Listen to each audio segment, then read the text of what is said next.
भारत माता की। क्यों भाई, 16 वालों की आवाज को क्या हो गया है? ऐसी आवाज चलती है क्या? मोदी जी दिल्ली में है, दिल्ली तक आवाज जानी चाहिए। इस और ऊपर पहाड़ी पर सब लोग जो खड़े हैं वो सभी मेरे साथ दोनों हाथ उठाइए, उठाइए दोनों हाथ।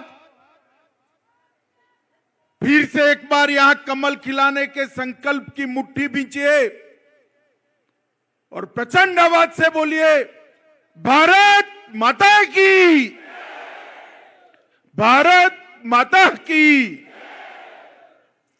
मंच पर उपस्थित मंडल के अध्यक्ष देशराज शर्मा जी, सुखदेव मसंद जी, श्री विपिन जम्बाल जी, तनु भारती जी, बहन कुसुमलता जी, श्रीमती अनीता चौधरी जी, श्रीमती रजनी देवी जी, श्री जुल्फी राम जी, श्री ओम प्रकाश जी, श्री वीणा श्रीवास्तव जी, सोनिया बंटा जी, श्रीमती रागिनी जी, श्रीमती मोनिका जी, श्री अमित शर्मा जी, हरियाणा से आए हुए संदीप सिंह जी, और आज इस सभा में इतनी बड़ी संख्या में ऊपर नीचे सब जगह जहां तक नजर पहुंचे मुंड ही मुंड दिखाई पड़ते हैं भाई। इतनी बड़ी संख्या में आए हुए प्यारे भाइयों बहनों माताओं और मेरे जिगर के टुकड़े जैसे युवा मित्रों,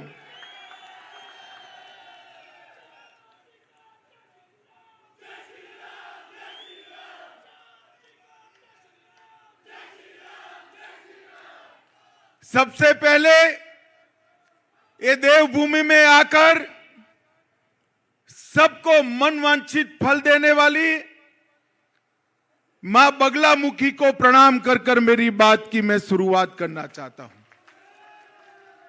यहां के शिव मंदिर के भोलेनाथ को भी सत सत नमन कर कर मैं मेरी बात की शुरुआत करना चाहता हूं। माताओं, भाइयों, बहनों, युवाओं, देश भर में जहां पर भी जाते हैं, मैं गुजरात से आता हूं, जब भी हिमाचल की बात करते हैं सभी लोगों की आस्था है ये पहाड़ियों की चोटियों पर, ये हिमगिरी पर स्वयं देवी और देवता निवास करते हैं, ये देवभूमि।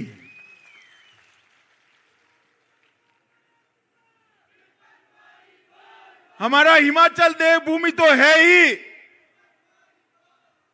मगर ये हिमाचल की माताओं को मैं प्रणाम करना चाहता हूं, क्योंकि पूरे देश भर में आबादी के अनुपात में अगर देश में सबसे ज्यादा अपने नौनिहालों को सीमा पर सेना में भेजने का काम किसी ने किया है तो हिमाचल की वीरांगना माताओं ने किया है मित्रों।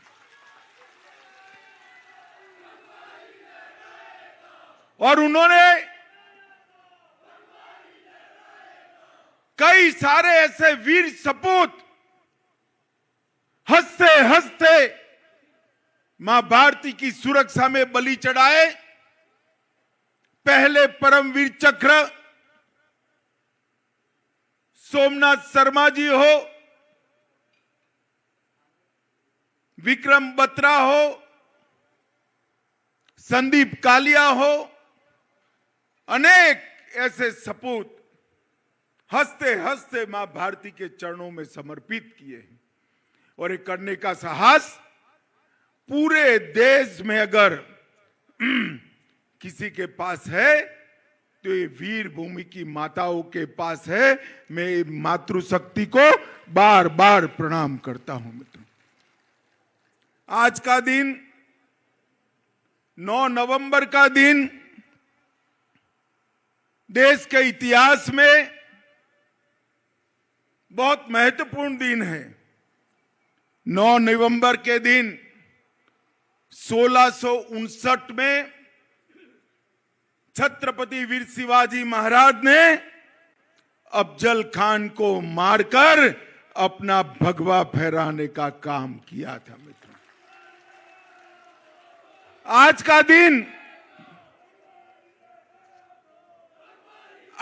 दिन हिंदू पद पातशाही की स्थापना के लिए बहुत महत्वपूर्ण दिन है। और आज मैं जब आया हूं तब 2 दिन रह गए चुनाव को। शाम को 4 बजे चुनाव के नगाड़े समाप्त हो जाएंगे, बंद हो जाएंगे। मैं हिमाचल की जनता को कहने आया हूं, पूछना जरा है कांग्रेसियों को, 40-40 साल तक हमारे सेना के जवान और उनके परिवारजन 1 रैंक 1 पेंशन की मांग करते थे। 4 पीढ़ी तक शासन करने वाली ये कांग्रेस पार्टी उनकी ये मांग को पूरा नहीं करती थी। मगर माताओं, भाइयों, बहनों, युवाओं, आपने 2014 में मोदी जी को बिठाया और 2015 में मोदी जी ने 1 रैंक 1 पेंशन देने का काम समाप्त कर दिया। सेना के जवानों का बैंक अकाउंट में उनके परिवारजनों को 41,000 करोड़ रुपया ज्यादा देने का काम हमारे नेता और देश के प्रिय प्रधानमंत्री नरेंद्र मोदी जी ने किया है।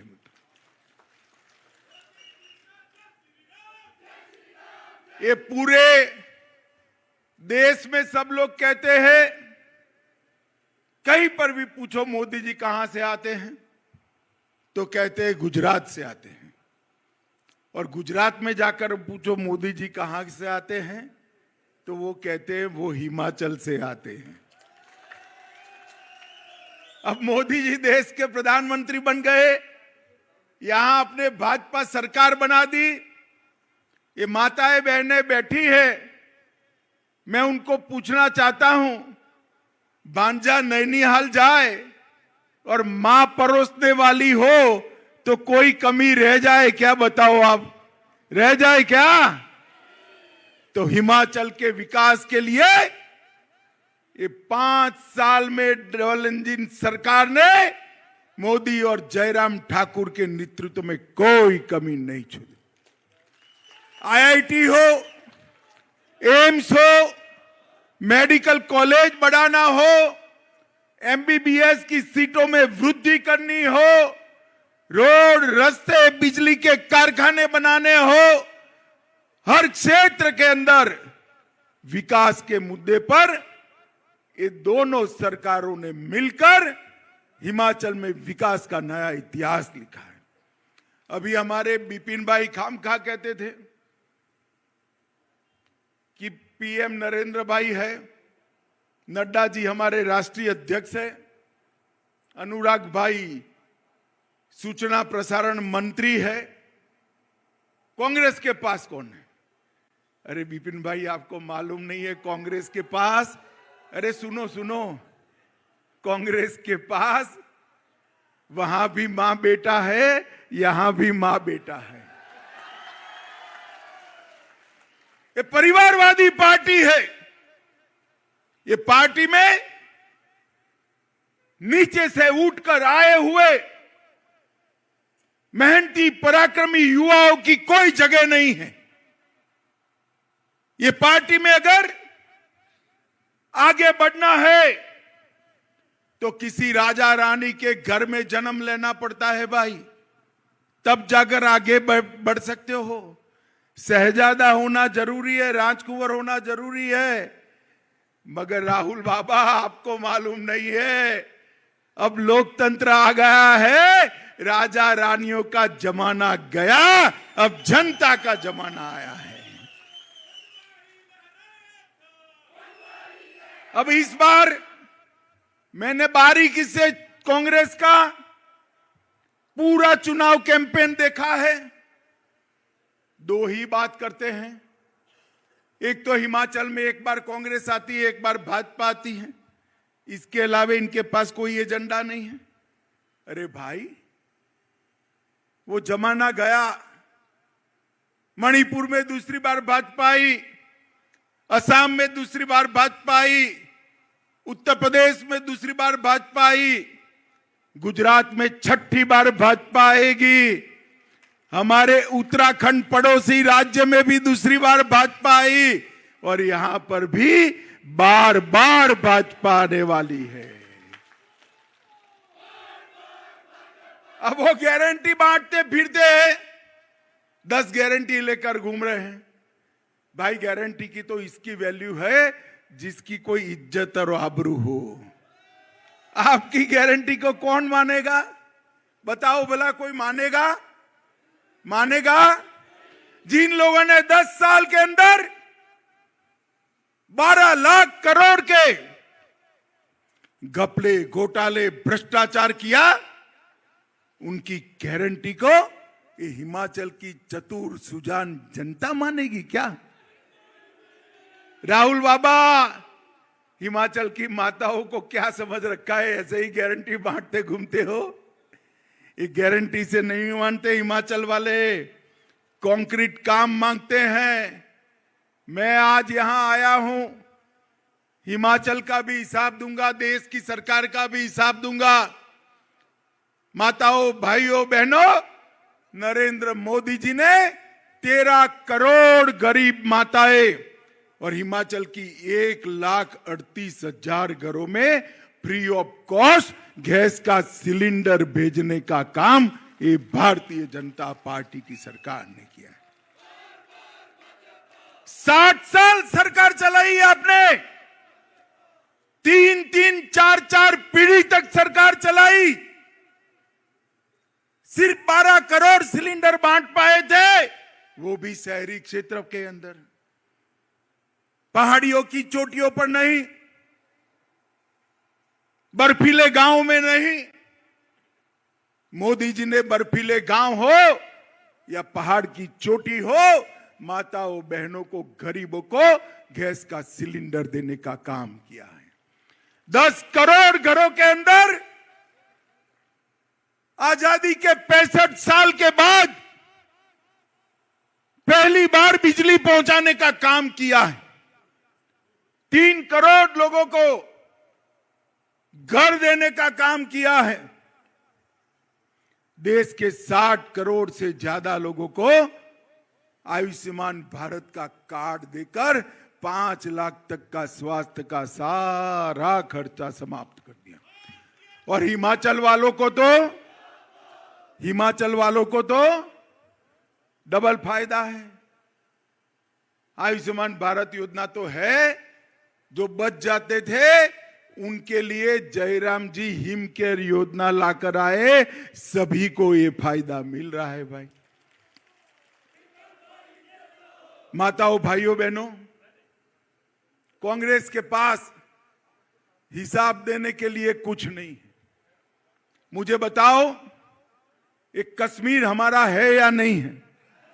जरा जोर से बोलो, ऊपर वाले भी बोले है या नहीं है?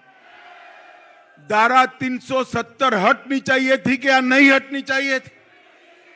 70 साल से कांग्रेस पार्टी, जवाहरलाल नेहरू की गलती, ये धारा 370 को अपनी गोदी में बच्चे की तरह सहला रही थी। कोई नहीं मानता था कि धारा 370 जो टेम्पररी है, कभी भी जा सकती है। आपने दूसरी बार मोदी जी को प्रधानमंत्री बनाया, 5 अगस्त 2019 को मोदी जी ने धारा 370 को उखाड़ कर फेंक दिया। और आज हमारा प्राण से प्यारा कश्मीर हमेशा के लिए भारत के साथ जुड़ गया है। माताओं, भाइयों, बहनों, जब संसद में बिल लेकर गया, पूछना है कांग्रेस वालों को, कम्युनिस्ट पार्टी, सपा, बसपा, ममता, समता, जितनी पार्टियां हैं वो सारी कहती थी धारा 370 मत हटाइए, खून की नदियां बह जाएगी। अरे राहुल बाबा, धमकी किसको देते हो भाई? ये हट भी गई, खून की नदियां छोड़ो, कंकर चलाने की हिम्मत नहीं है, कंकर चलाने की।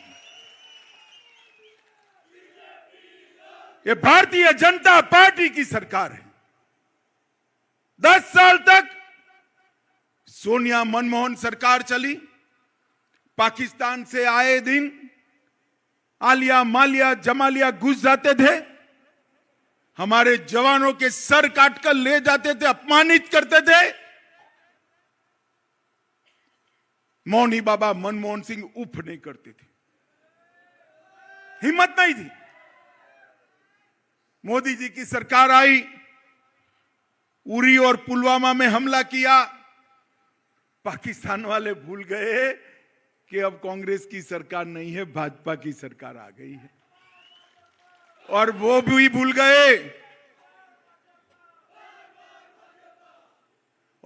भूल गए, कि प्रधानमंत्री मौनी बाबा मनमोहन सिंह नहीं है, नरेंद्र मोदी जी है।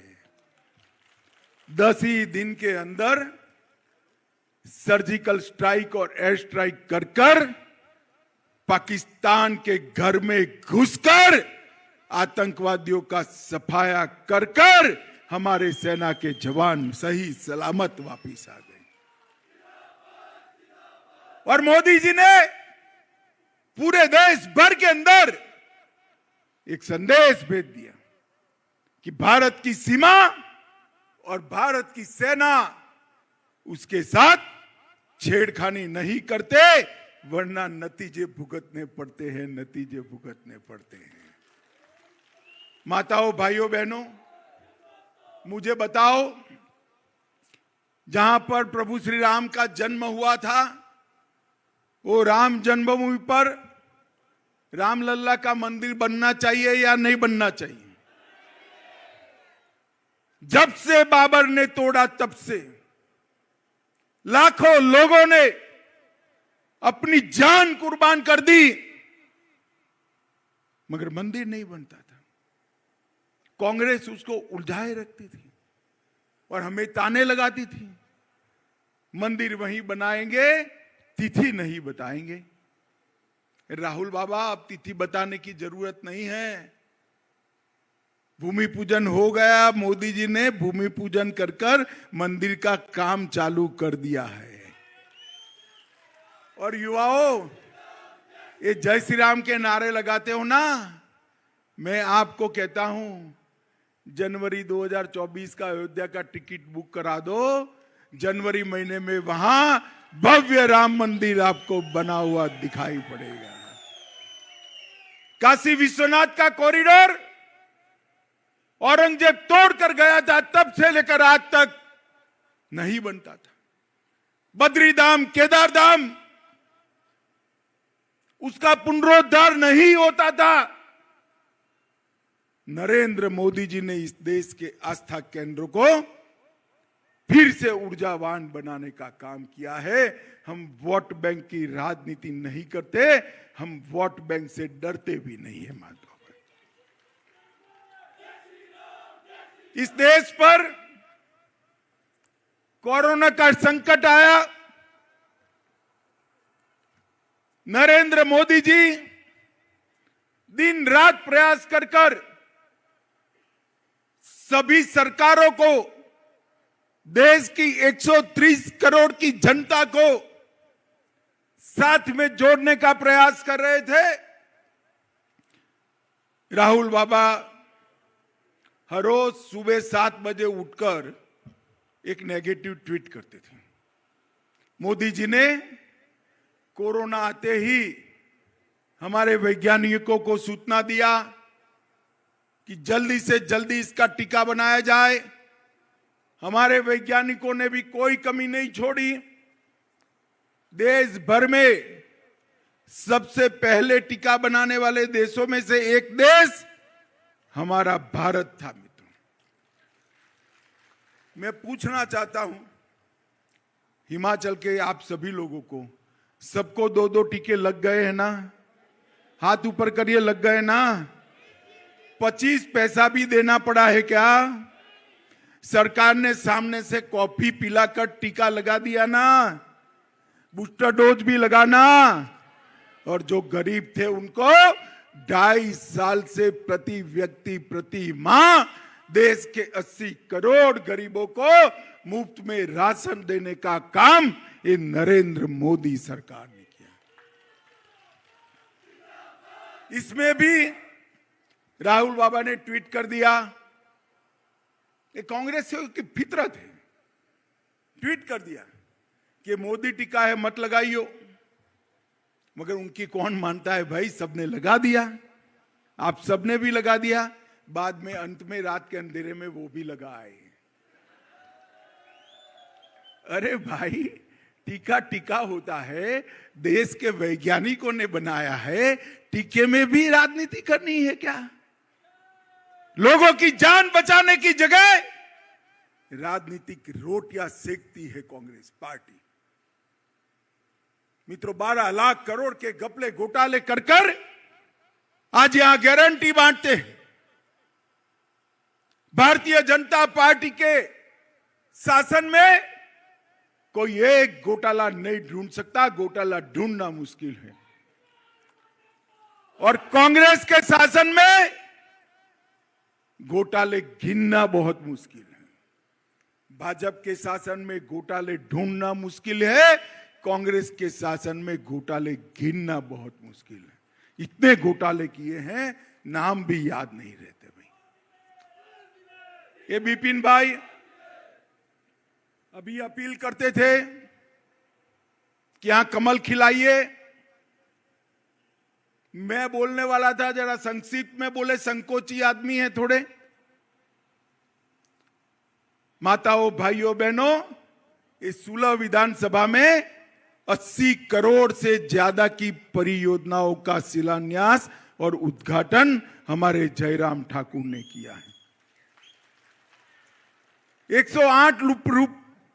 108 लाख रुपयों की लागत से उप तहसील नाला का लोकार्पण किया। 11 करोड़ रुपए की लागत से पीएमजीएसवाई का धीरा से देवी टीला सड़क की उन्नयन का काम शुरू किया। चिरान से थिरक सड़क 9 करोड़ रुपए से शुरू की। 4 करोड़ रुपए से फेरर से थांबा सड़क को अपग्रेड किया। धर्मशाला में स्मार्ट सिटी परियोजना लाए। पठानकोट मंडी रोड 4 लेन की बनाने की परियोजना चालू कर दी। चिनार औद्योगिक क्षेत्र, देहरा विधानसभा क्षेत्र में इंडस्ट्रियल एस्टेट विकसित हो रहा है। देहरा में सेंट्रल यूनिवर्सिटी देने का काम किया। और कांगे पेयजल परियोजना 300 करोड़ की लागत से हर घर में नल से जल पहुंचाने का काम शुरू किया। माताओं, भाइयों, बहनों, 1,38,00,000 परिवारों को गैस का सिलेंडर दिया। बिलासपुर में 1500 करोड़ रुपए का एम्स बनाया। 48 अस्पतालों में ऑक्सीजन प्लांट स्थापित किया। 450 करोड़ की लागत से सैटेलाइट पीजीआई ऊना में बनाया। बल्क ड्रग पार्क 1100 करोड़ की लागत से किया। मेडिकल डिवाइस पार्क 400 करोड़ की लागत से किया। ढेर सारे काम हिमाचल और 16 के लिए कर भारतीय जनता पार्टी ने यहां विकास का रास्ता किया है। माताओं, भाइयों, बहनों, हमारे घोषणा पत्र के अंदर हमने कॉमन सिविल कोड का वादा किया है। भारतीय जनता पार्टी बनते ही, सरकार बनते ही कॉमन सिविल कोड पूरे हिमाचल में लागू पड़ जाएगा। किसानों को मोदी जी जो 6,000 रुपया भेज रहे हैं, उसमें छोटे किसानों को 3,000 रुपया और राज्य सरकार देगी। सेब की पैकेजिंग सामग्री पर जीएसटी को 12% तक सीमित कर दिया जाएगा। राज्य में 5 नए मेडिकल कॉलेज खोलेंगे। वक्फ की संपत्तियों में भ्रष्टाचार करने वालों की जांच होगी। और माताओं, भाइयों, बहनों, हिमाचल की बच्चियां जो 6ठी कक्षा से 12वीं कक्षा में पढ़ती हैं, वो सभी को एक स्कूटी सरकार की ओर से पढ़ने के लिए दिया जाएगा। भाई सिर्फ पढ़ने के लिए नहीं है, मैं माताओं को बताना चाहता हूं, बच्ची स्कूटी लेकर स्कूल तो जाएगी, शाम को आपको स्कूटी के पीछे बिठाकर बाजार में सैर भी कराने ले जाएगी। भाई हमारी बच्चियां उच्च शिक्षा प्राप्त करे, वो हमारा लक्ष्य है। महिला स्वसहाय जुटों में ब्याज का दर घटाकर 2% करने का काम भी भाजपा सरकार करने वाली है। माताओं, भाइयों, बहनों, इतनी सारी माताएं बैठी हैं, मटका लेते हैं तो टकोरा लगाते हो या नहीं लगाते हो? जरा बताओ, पक्का है या कच्चा है? देखते हो ना एक बार तो 200-250 रुपए के मटके पर 10 बार टकोरा लगाते हो। ये हिमाचल प्रदेश की सरकार सौंपनी है, प्रत्याशी कौन है इसका टकोरा जरा ढंग से लगा देना, कहीं गलती न हो जाए आपसे। और ढंग से टकोरा लगाओगे तो मुझे मालूम है, विपिन भाई खड़े हो जाइए, नाम हमारा आएगा विपिन परमार का। और अंत में मैं एक बात करना चाहता हूं, एक ही बार मेहनत करने से 2 काम होते हैं, तो करना चाहिए या नहीं करना चाहिए? भाई अकलमंद आदमी एक बार मेहनत करने से 2 काम एक साथ हो तो करेगा या नहीं करेगा? तो सब क्षेत्र भाजपा को वोट देंगे तो एमएलए एक चुनेंगे, है ना? मगर आप एमएलए भी चुनोगे, आप एमएलए बना दो, विपिन भाई को बड़ा आदमी बनाने का काम हम करेंगे। तो एक वोट देने से 2 काम होते हैं, तो करने चाहिए या नहीं करने चाहिए? तो भाजपा को वोट दोगे क्या? कमल के निशान पर बटन दबाओगे? विपिन परमार को एमएलए बनाकर विधानसभा में भेजोगे? जयराम ठाकुर के हाथ मजबूत करोगे? मोदी जी के हाथ मजबूत करोगे? नड्डा साहब के हाथ मजबूत करोगे? तो मेरे साथ दोनों हाथ उठाइए